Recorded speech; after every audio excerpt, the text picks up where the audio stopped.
Sir, महामहिम राष्ट्रपति ने इस देश के विकास के बारे में बड़ा सुंदर वर्णन किया है।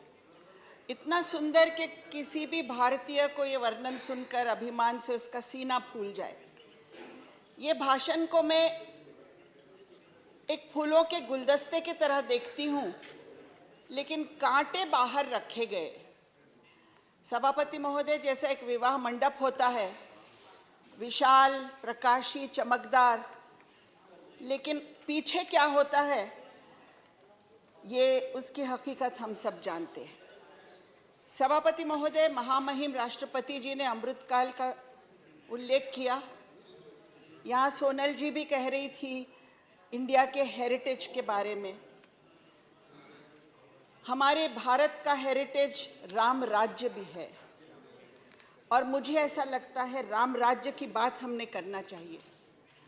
राम राज्य किसे कहते हैं? राम राज्य वो राज्य है जहां किसी आंख में आंसू न हो, जहां हर चेहरे पर मुस्कुराहट हो, और जहां हर किसी के साथ सच्चा न्याय हो। सभापति महोदय, सच्चाई की बात निकली तो महात्मा गांधी का ख्याल आया, इस देश के सबसे बड़े राम भक्त।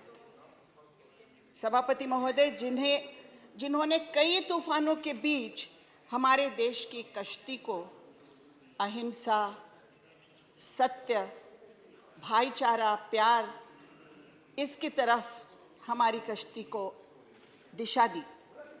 सभापति महोदय, आज हम जिस प्रजातंत्र में जी रहे हैं, उस विशाल प्रजातंत्र की नींव भी महात्मा गांधी जी ने ही रखी।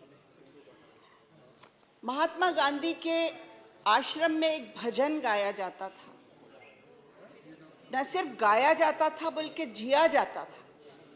उस समय वैष्णव जन तो तेने कहियो, जे पीड़ पराई जाने रे, पर दुखे उपकार करे तो ये मन अभिमान न आने रे। सभापति महोदय, सच्चे विष्णु की जनता वही है जो किसी और की पीड़ा को जाने, और अगर किसी दुखी के लिए, किसी के लिए उपकार किया तो मन में अभिमान ना आने। इस बात का ध्यान रखने की आवश्यकता है। सभापति महोदय, महात्मा गांधी जी ने इस देश को एक फॉर्मूला दिया था। शायद उन चीजों से अगर हम बचें तो राम राज्य की ओर हम जाएं।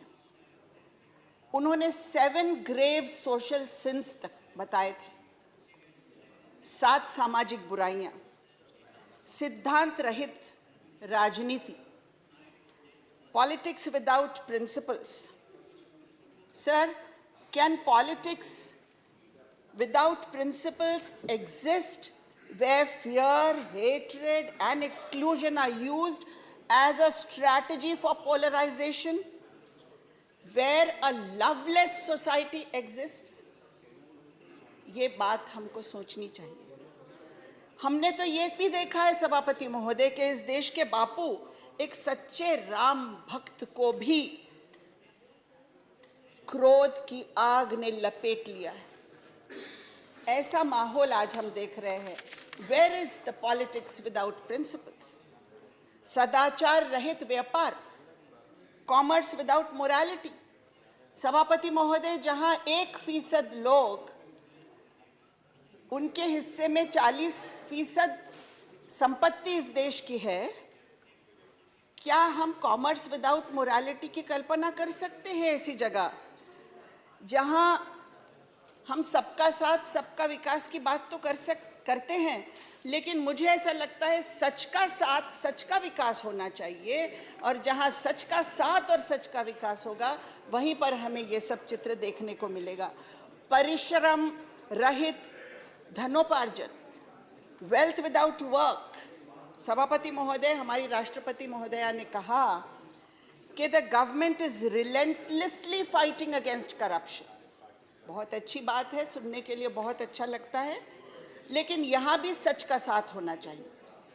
सभापति महोदय, वरना ये कैसे मुमकिन है कि विपक्ष में इंसान हो तो भ्रष्टाचारी और सत्ताधारी हो तो सदाचारी, और ईडी की नजर कभी सत्ताधारियों की तरफ पड़ती नहीं है। तो ये किस तरह का जादू है और किस तरह का ये हम कहेंगे कि ये एक प्रिंसिपल है जो आज के समाज में जिस पर चला जा रहा है। सभापति महोदय, संवेदना रहित विज्ञान, साइंस विदाउट मोरालिटी, अगर हम अपने पड़ोसी देश को देखें सभापति महोदय, चीन को देखें, वो आज क्या कर रहा है, मैं कुछ मीडिया के रिपोर्ट्स है वो उसके बारे में उल्लेख करना चाहूँगी।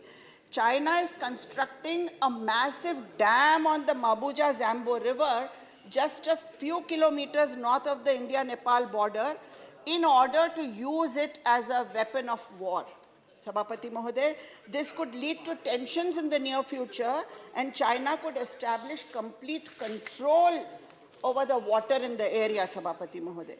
वहाँ चाइना एक एयरपोर्ट भी बिल्ड करना चाह रहा है जिसमें एयरफोर्स मूवमेंट हो। क्या भारत इस बारे में सतर्क है? सभापति महोदय, आगे चल के ये भी कहा गया है कि तिब्बत से जो ब्रह्मपुत्र निकलती है उस पर 20 डैम्स बनाने का नियोजन किया जा रहा है और वहाँ एक हाइड्रो इलेक्ट्रिसिटी पावर स्टेशन बनाया जा रहा है। ये सब जो उस एरिया में होने वाला है सभापति महोदय, तो this is called a water bomb, क्योंकि नॉर्थ ईस्टर्न एरिया में हमारे इकोसिस्टम को बहुत डैमेज होने वाला है।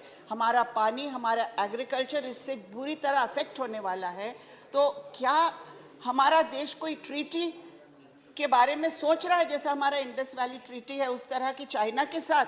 क्योंकि मैं जहाँ तक जानती हूँ कि एक सादा एग्रीमेंट हमारा है, लेकिन ये जो भविष्य में हमें धोखा दिख रहा है, इस बारे में हमारा देश क्या कर रहा है, ये मेरा सवाल यहाँ है सभापति महोदय। राष्ट्रपति जी ने कहा है that the government is visualizing a Bharat whose youth and women power will be at the forefront.